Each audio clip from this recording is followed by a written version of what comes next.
continua sendo pecado para Deus. Então vem essa nova geração aí querendo mudar algumas coisas que Deus já pré-determinou na Bíblia, Chile. Mas como eu disse, não é sobre vestes a qual eu e você está usando que eu vou pregar nessa noite. É outro tipo de veste.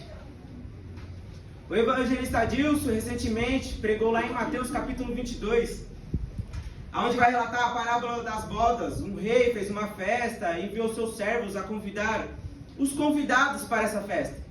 Só que os convidados não quis ir. Negou o convite do rei. O rei então envia os seus servos a convidar todos aqueles que eles encontravam no caminho. E algumas pessoas aceitam esse convite. E no verso 11 do Mateus capítulo 22, onde Deus confirmou a mensagem que ele já tinha me dado, que era sobre veste, vai dizer assim que o rei viu um convidado ali que não estava trajado com as vestimentas adequadas para a festa. Então este homem ele é retirado e lançado nas trevas. E eu não quero pregar aqui em cima da mensagem que o Bill já pregou, mas queria enfatizar que vestes é importante na Bíblia. E há vários versículos que vai mencionar veste na Bíblia. Podemos observar que Deus tem algumas exigências, e uma delas é a veste. Em Gênesis capítulo 3, vai dizer que Deus faz veste para Adão e Eva, porque eles tinham desobedecido, comido do fruto que não era para comer. Logo, eles têm consciência de que agora estão nus. Deus agora então tem que fazer vestes para Adão e para Eva. Em Apocalipse capítulo 3, vemos Deus falar para a igreja de Sardes: aquele que vencer será vestido de vestes brancas. Em Apocalipse, ainda no capítulo 3, vemos Deus falar para a igreja de Laodiceia, no verso 18: aconselho que de mim compres ouro provado no fogo, para que te enriqueças, e vestidos brancos, para que te vista e não apareça a sua vergonha e a tua nudez. Em Eclesiastes capítulo 9, a partir do verso 8, vai dizer: todo o tempo sejam alvos os teus vestidos. Em Êxodo capítulo 28, a partir do verso 1, vemos Deus falar para Moisés separar seu irmão Arão para ser sacerdote. Só que no verso 2, Deus também vai dizer: fazei para Arão vestes santas. Outras traduções: consagradas ou sagradas para Arão. Então vemos que Deus tem exigências com relação à veste. Em Êxodo também, capítulo 19, Moisés sobe ao monte Sinai e Deus vai dizer para ele: santificai o povo. E não só isso, Moisés. Fala para eles lavar as suas vestes. Eu poderia aqui ficar a noite toda falando vários versículos sobre as vestes. E não é isso que eu vou fazer hoje, gente. Eu prometo para os irmãos que eu vou entregar no tempo. Não vou fazer como Paulo, pregar até alguém cair da janela. E se para Deus é uma exigência as vestes, e não só uma exigência de Deus, as vestes, pastor, a veste também pode nos identificar quem nós somos. Te provo na Bíblia. Em 2 Reis, capítulo 1, Acabe ele morre, seu filho Acasias toma o lugar, o trono, e é rei de Israel. Diz na Bíblia que ele estava no seu quarto, ele cai da janela, e com isso ele se machuca. E ele vai enviar os mensageiros para ir até o deus Baal-zebub para perguntar se ele sararia, curaria daquela enfermidade que ele agora está, daquela queda, pastor. Só que Deus envia um anjo a Elias e diz para esse anjo dizer para Elias: Elias, diz para os mensageiros que por acaso não há Deus em Israel, para que o rei envie para perguntar a outro Deus se ele ficaria curado ou não. Mas diz para esses mensageiros que assim diz o Senhor, que você não levantará dessa cama e certamente morrerá. Os mensageiros voltam e vai dizer isso para o rei. O rei se assusta, vê os mensageiros tão depressa voltando. E ele pergunta: por que vocês voltaram tão depressa? Os mensageiros vão dizer: veio um homem ao nosso encontro, e ele diz assim, para a gente dizer para o Senhor, ó rei, que você não levantará dessa cama e certamente morrerás. E outra coisa, você mandou a gente perguntar para outro Deus se você ficaria curado. E esse homem vai dizer que não há Deus em Israel. E é muito engraçado, Amanda, que o rei vai perguntar: quem é este homem? Só que os mensageiros não sabem quem é este homem nu. Ele não dá nome a este homem.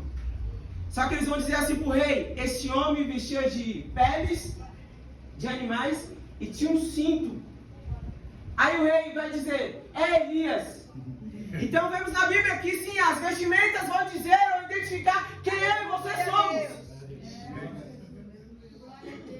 Como eu disse, eu poderia dizer aqui vários versículos para falar sobre vestes. E eu não vou gastar muito tempo falando sobre isso, mas eu quero que você entenda a mensagem. Talvez até agora você não está entendendo nada, mas você vai entender. Até agora foi apenas a introdução, eu começo a mensagem agora. Em Gênesis capítulo 37, relata a história de José. Todos aqui conhecem, mas eu preciso entrar na história para você entender a mensagem. Vai dizer que José tinha 17 anos e pastoreava as ovelhas do seu pai juntamente com seus irmãos. José, ele tinha o costume de falar todos os erros ou os pecados que seus irmãos cometiam ao seu pai Jacó. A Bíblia também vai dizer que Jacó amava muito José, e por amar muito José, ele vai fazer uma túnica para José. Túnica, para quem não sabe, é uma vestimenta. Essa vestimenta que era colorida, era especial, identificava quem era José. Por quê? Jacó amava muito a José. Seus irmãos vendo isso, eles ficam furiosos por ver Jacó, seu pai, amando José, mais do que a eles. Então isso causa ódio nos seus irmãos.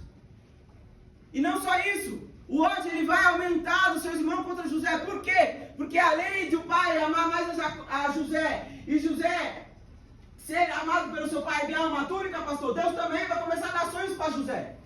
José agora vai começar a ter sonhos, e esse sonho ele vai relatar para os seus irmãos começam a odiar ele mais ainda. Deus vai continuar dando outro sonho, e José vai contar aos seus irmãos, e eles vão odiar ele mais ainda. Então começa o ódio pela túnica, começa o ódio pelo pai amar mais a José do que a eles.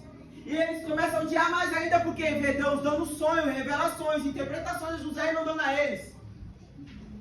Então o ódio aqui ele começa a crescer por conta que começou com uma túnica, uma vestimenta. E o texto continua nos dizendo que os irmãos de José odeiam ele tanto, Amanda, que eles começam a apacentar agora as ovelhas do seu pai sozinhos, sem José, lá em Siquém. Eles querem tirar José do pastoreio, do rebanho, mas eles esquecem quem é o dono do rebanho, ainda continua sendo o pai. Já abre um parênteses aqui, tem gente que não consegue ver o pai amando, que não consegue ver o pai dando presente uma túnica, que não consegue ver o pai usando, aí além de não gostar e começar a odiar, quer tirar do propósito que Deus tem na vida dele, e não só isso, quer matá-lo. Como assim, William? O texto continua dizendo que agora os irmãos de José estão lá em Siquém pastoreando as ovelhas, sim, José. Só que como eu disse, o dono das ovelhas, do rebanho ainda é Jacó, e Jacó vai dizer para José: José, vai lá em Siquém, vai ver como as ovelhas estão, vai ver como seus irmãos estão, e vem e me traz notícia de como eles estão. Só que José não vai voltar mais. Por que José não vai voltar mais? Porque quando José está chegando perto de Siquém, os irmãos deles avistam José vindo de longe. Aí eles começam a dizer, e aqui eu começo a conjecturar: lá vem lá os sonhadores, lá vem lá aquele que o pai ama mais, lá vem ele lá com aquela túnica, se achando: vamos fazer o seguinte, vamos nos reunir e vamos matar ele. José está chegando sem saber de nada, e os irmãos planejando a morte dele. Quando José chega diante de seus irmãos, a primeira coisa que faz é tirar a túnica de José. Pega José, lança ele no poço, onde não há água. E o que me chama a atenção é que depois de eles terem feito tudo isso, eles sentam e vão comer. Como se aquilo que eles acabassem de fazer contra o seu próprio irmão não fosse nada. Eles ali comendo, e José lá no poço. Ele vê uns ismaelitas vindo, e Judá vai se levantar. Engraçado que dá o nome, um dos irmãos, Judá. Grave bem esse nome. Judá se levanta e vai dizer assim: o que a gente vai ganhar se a gente matar José? A gente não vai ganhar nada. Vamos fazer o seguinte, vamos vender ele, esse ismaelita, como um escravo. Os irmãos concordam com aquela ideia e assim fazem. José agora é vendido como escravo, vai parar no Egito. E seus irmãos, depois de ter feito tudo isso contra José, eles agora têm que planejar o plano. para dar notícia para o pai. Qual é esse plano? Ele usa a veste de José, a túnica, mata um animal, mergulha no sangue, e eles não vão levar para o pai. Eles vão mandar alguém levar para o pai. Jacó, com a seguinte mensagem, Lu: conhece essas vestes? Jacó vai reconhecer, sabe por quê? A túnica não era qualquer túnica. Ele sabia que quando ele enviou José, José tinha saído com aquela túnica. A túnica que o pai tinha dado. Então automaticamente ele reconhece, sabe que a túnica é de seu filho. Porque a túnica não era igual a qualquer túnica, era diferenciada. Jacó então ele acha que um animal o matou e José agora está morto. Só que José não está morto, ele está no Egito. E mais engraçado que no capítulo seguinte vamos ver os irmãos de José seguindo a vida como se nada tivesse acontecido. Eu disse para você gravar o nome Judá. Judá, no capítulo seguinte, vamos ver ele seguindo a sua vida, Gil, como se nada tivesse acontecido. Ele vai se casar, vai ter 3 filhos, vai arrumar uma mulher para o seu primogênito, que se chama Tamar. Tamar vai se casar com o primogênito. Só que a Bíblia vai me dizer que o primogênito do filho de Judá fazia o que era incorreto aos olhos do Senhor, e o Senhor o mata. Naquela época tinha um costume de quando o primogênito morria, a sua esposa era dada ao seu segundo filho, para dar descendências ao primeiro filho. E assim Judá faz, entrega Tamar para o segundo filho. Só que o segundo filho, ele começa a jogar seu sêmen no chão, porque ele não queria dar descendência ao seu irmão, porque não seria dele. Deus, ao ver isso, faz o quê? O mata, porque isso era mal aos olhos do Senhor. Deus. Só que o terceiro filho de Judá ainda era pequeno, era moço, não poderia ser dado a Tamar para se casar. Judá vai dizer para Tamar, sua nora, ó, vai para a casa do seu pai e fica lá como se estivesse viúva. Quando meu terceiro filho crescer, eu vou pedir para ele se casar com você. Assim Tamar faz, vai para a casa do seu pai. E a Bíblia vai dizer que ela se veste. Veste de quê? Roupa de viúva. Então Tamar está na casa do seu pai com veste de viúva.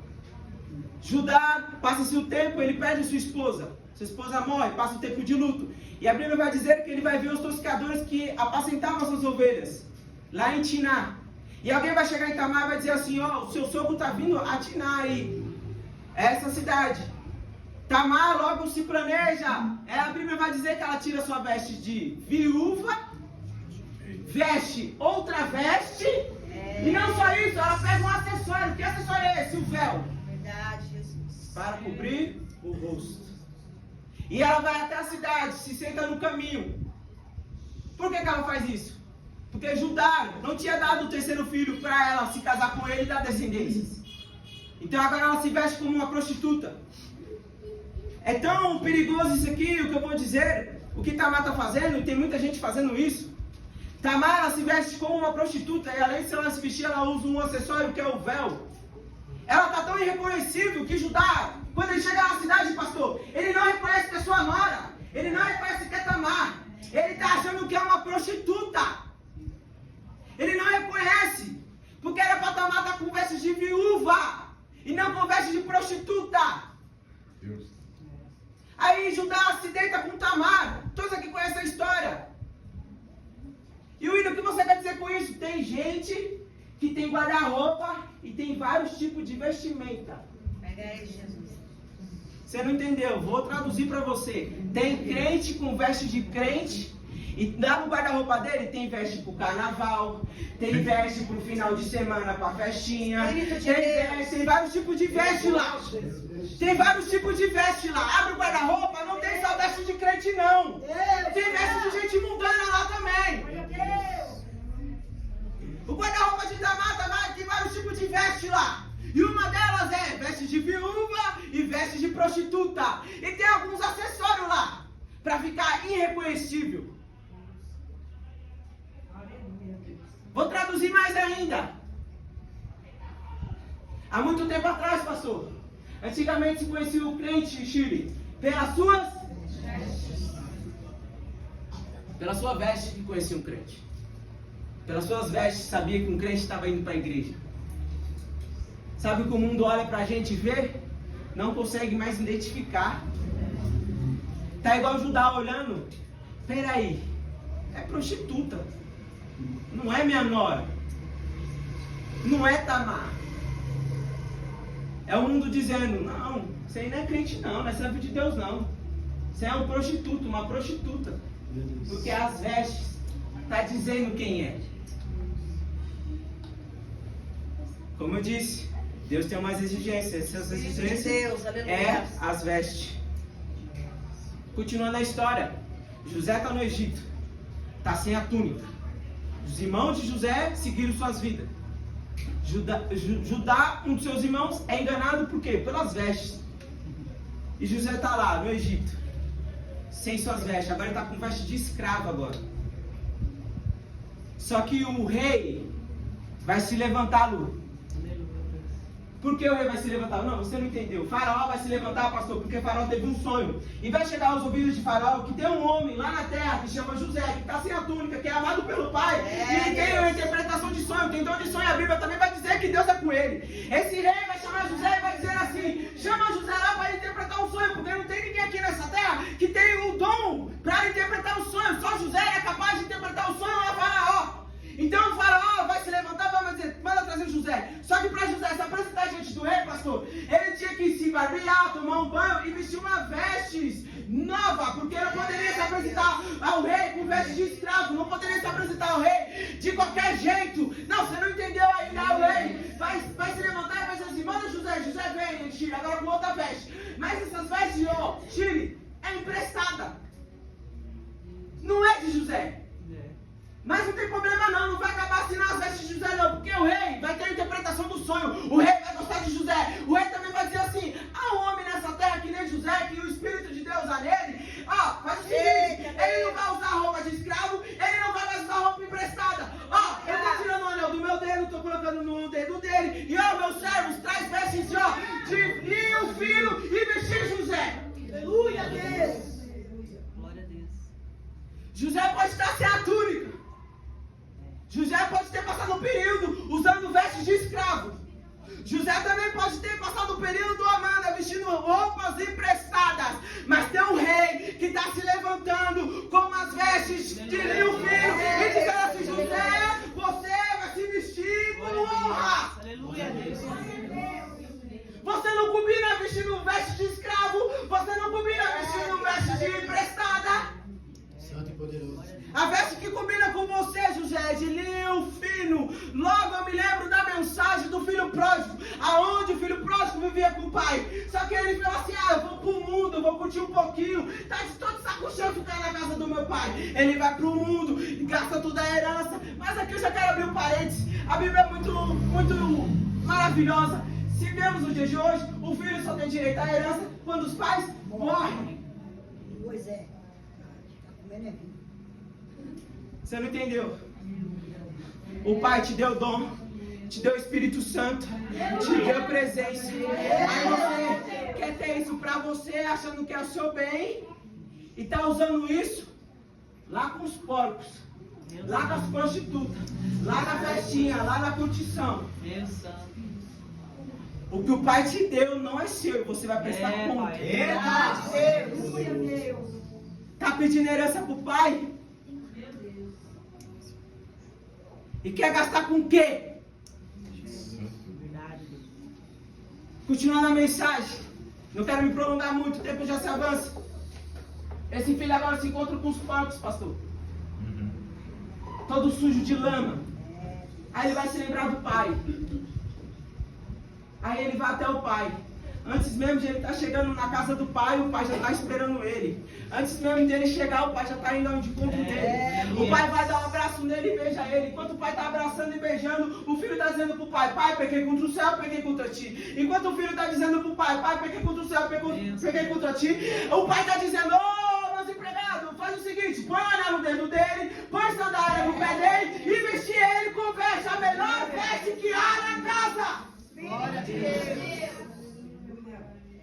Veste para Deus tem importância. Há uma exigência de Deus com relação às vestes. E o Pai preparou a melhor veste para mim e para você. Há um guarda-roupa lá no céu, Lu, com vestimenta.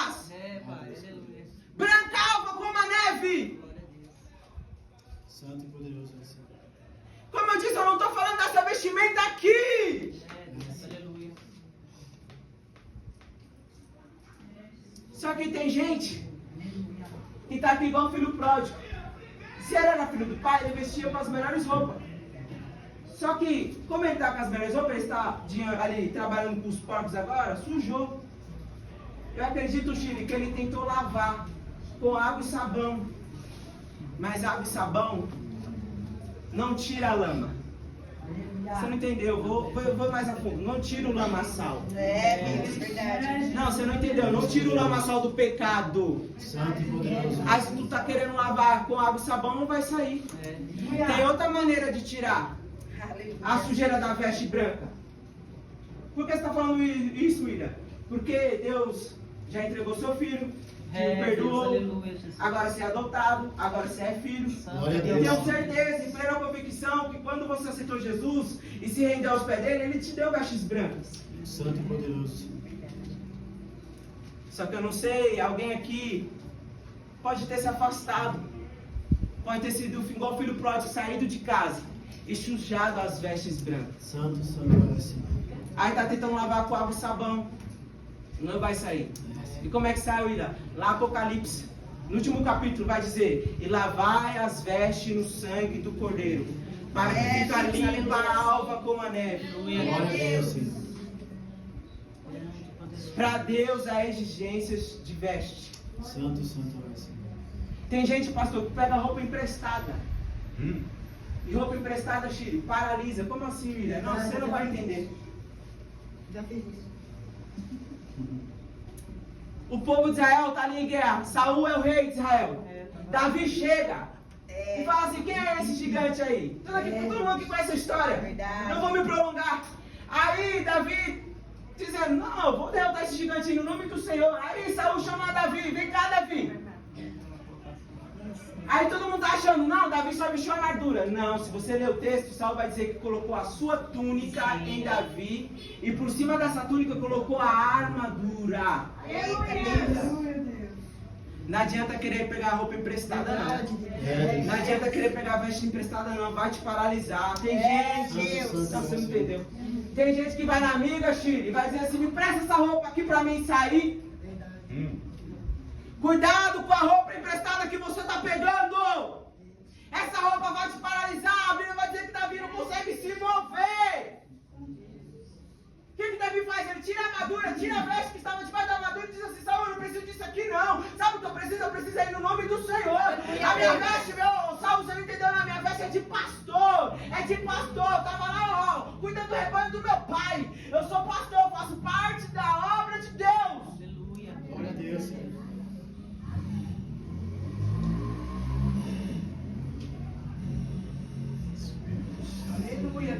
Deus tem exigência com veste ou não tem? E por que eu e você quer se vestir de qualquer maneira? Porque eu e você não quer vestir as roupas alvas como a neve, Santo e santo. brancas. Porque eu e você está com ódio de José porque deu a túnica. Porque eu e você está querendo usar roupa emprestada como Davi. Porque eu e você está como Tamar com guarda-roupa cheio de tipos de roupas. Santo, santo. Porque eu e você está pegando as vestes brancas que o Senhor nos deu e está se sujando com os porcos. Porque eu e você não está lavando as vestes no sangue do Cordeiro para ficar limpa. Deus poderoso. Foi louvado aqui: como estão as suas vestes? Você não entendeu? Veste significa santidade. Só que essa veste minha e sua está tudo suja. Suja de quê? De pecado. Tem que ir no sangue do Cordeiro lavar. Se não lavar, se não ficar alva como a neve, se não ficar branquinha, vai ser expulso da festa, Lu. É, Deus. Não vai ficar na festa. É veste inapropriada. Verdade, Senhor. Deus poderoso. Não dá para ficar na presença de Deus com qualquer veste. O sacerdote tinha que vestir uma veste que Deus tinha dito para Moisés fazer. E elas tinham que ser santas, sagradas. Não dá para entrar na presença de Deus com qualquer veste. Vai ter que lavar essa veste, vai ter que ficar branquinha para entrar na presença de Deus. Não dá para entrar com veste suja. Não dá, Amanda. Então hoje é hoje de nós lavar, ver como está nossas vestes, como está a aparência dela. Se estiver suja, começa a lavar. Se você ainda não tem a veste, tem um Deus que está querendo te dar uma veste branquinha, novinha, limpinha, para você usar. Para quando o povo lá fora ver você falar assim, é servo de Deus, é filho de Deus, é santo. Ah, você não entendeu? Tem uma veste preparada para mim e para você. A pergunta é, que você quer usar ou não? Meu Deus. Santo. A pergunta é, você vai manter ela limpa ou não? Deus poderoso. A pergunta é, vai querer participar da festa ou não? Mas quer participar da festa, mas vai participar com qualquer roupa. Não, tem que ser a roupa que Deus falou que tem que usar. Pai, aleluia. Quem é o dono da festa é o rei que determina a roupa que deve usar. Verdade, Deus. Glória a Deus. Não é a roupa que você quer, não, é a roupa que ele determinou. Se tu aparecer lá com as vestes que não é para aparecer, ele vai te amarrar e vai te jogar nas trevas. Santo, santo, Deus. Glorioso Deus. É a mensagem que eu não queria pregar. É uma mensagem, como eu já disse aqui, primeiro corta pra mim.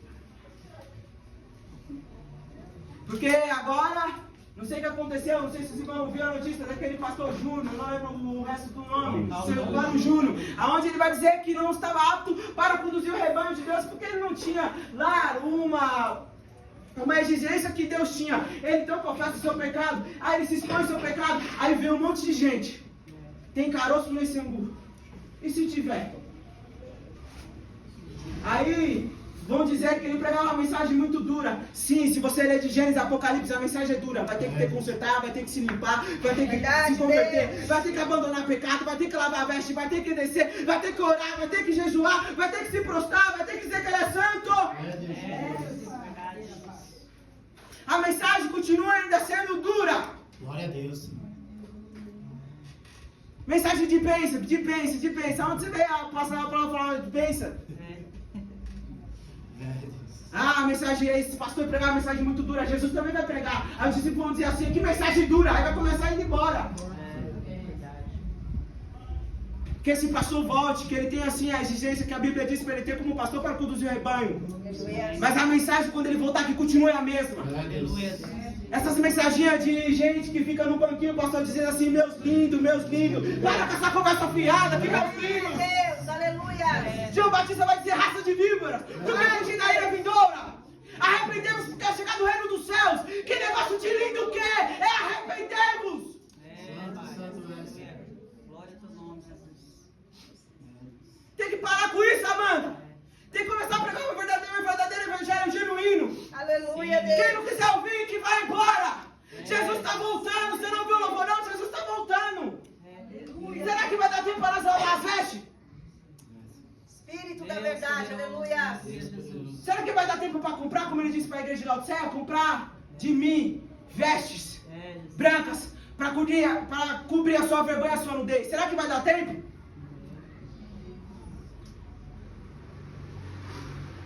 Que eu e você chegamos em casa hoje e vai no guarda-roupa, e não é no guarda-roupa físico que eu estou falando, não, é no guarda-roupa espiritual.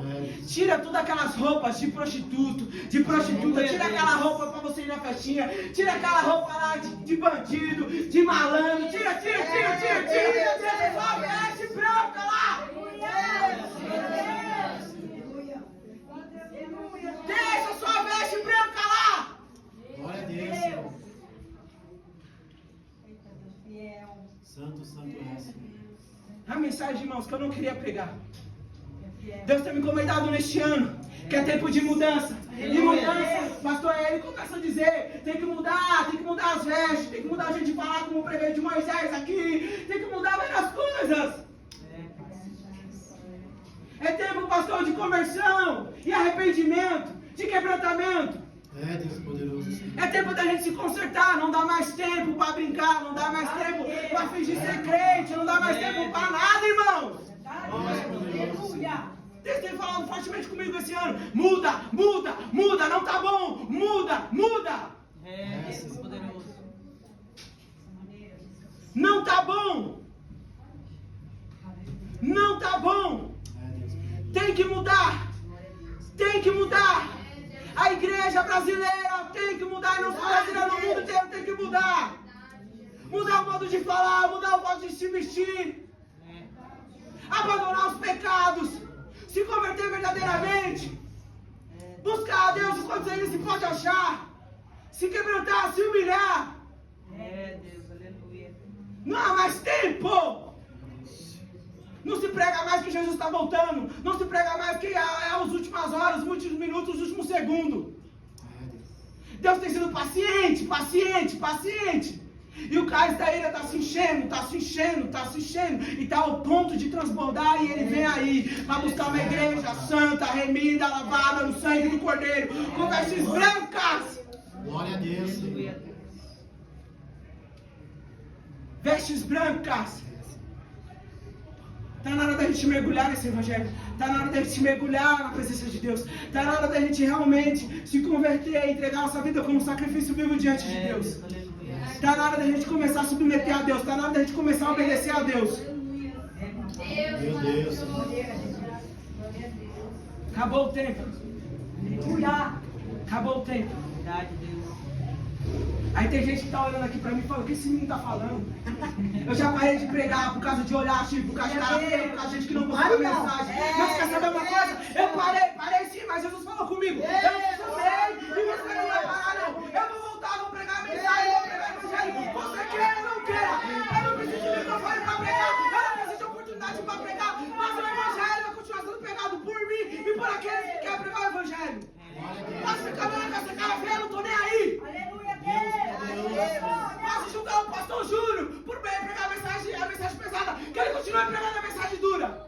Deus está levantando aí uma geração, profetas, que se vestem de animal, que tem um cinto de couro, e que vai pregar, arrependemos, arrependemos, arrependemos. E você vai identificar eles pelas vestes.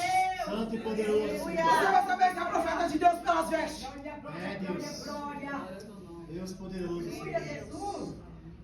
É tempo de conserto, é tempo de arrependimento. Eu vou falar, Jesus. Santo, santo és.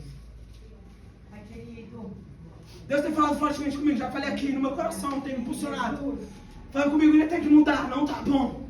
Deus poderoso. Tu tá achando que se eu vir agora tu vai subir? Não vai não. Não tá bom, olha suas vestes. Deus poderoso. Olha sua vida. Olha o que tu faz que ninguém vê. Verdade, Deus, aleluia, Jesus. Quem, pastor? Nós está aqui, tá achando que nós é santo. Que nós não é, que nós não falha. Mas uma coisa é errar, falar e pecar e querer mudança. Outra coisa é você planejar como os irmãos de José fez. Como Tamar fez, planejar. Vou planejar o pecado, vou planejar o erro. Cuidado, Deus está te vendo, tá? Deus santo. Tá achando que Deus está vendo, não? Você planejando mal, você maquinando mal. Deus poderoso. A mim ou a qualquer outra pessoa, a gente pode enganar. A gente pode bajular. Mas a Deus, não tem como não. Se você não está gostando da mensagem, vai falar com o dono. Deus. Vai falar com o dono. Ah, William, você está sendo muito rústico. Deus está mandando falar, eu falo. Eu não te conheço. No esquadril do seu coração não tem que estar, não sei o que está passando na sua mente, mas ele sabe, ele está aqui. Ele está aqui. Você não entendeu? Ele é o dono do rebanho, ele é o dono da igreja, ele fala como ele quer, ele diz como ele quer. Santo, santo és. Ele que é o dono, ele que me fez, ele que te fez, ele que me criou, ele que te criou, ele que é o dono de mim, dono de você, dono do universo, dono da terra. Ele que é o todo-poderoso e tem poder para tudo e fazer tudo e falar de forma como ele quiser. Glória a Deus. Não posso chegar diante dele e falar, Deus, estou gostando do jeito que você está falando comigo, não. Fala para ele. Para deixar bem claro, vestes para Deus tem de suma importância. Deus tem algumas exigências. Aleluia, Deus. Porque Ele é Deus. E se Ele está exigindo, Chile, que a gente obedeça, que a gente troca as vestes, que a gente se humilha, que a gente se conserta, é porque Ele quer o nosso bem. Verdade, Deus. Ele quer o nosso bem. A mensagem dura é porque Ele nos ama. Pode ter certeza, quando a mensagem dura parar de ouvir aos seus ouvidos, é porque Deus não te ama mais. É Apocalipse. Eu amo e repreendo aqueles que eu amo.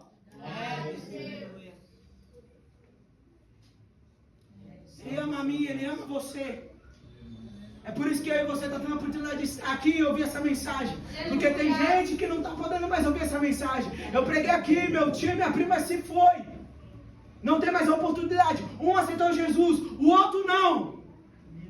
E se foi? E ele está onde agora? Não tem mais oportunidade de ouvir. Não tem oportunidade mais de se arrepender, de se converter, de trocar as vestes. Não dá mais para ele. E eu e você está aqui. Aí Jesus está falando. Tem que trocar as vestes. Não tá bom, coloca a veste branca. Aí você não está gostando da mensagem. Então se veste como você quiser. Faz como você quiser.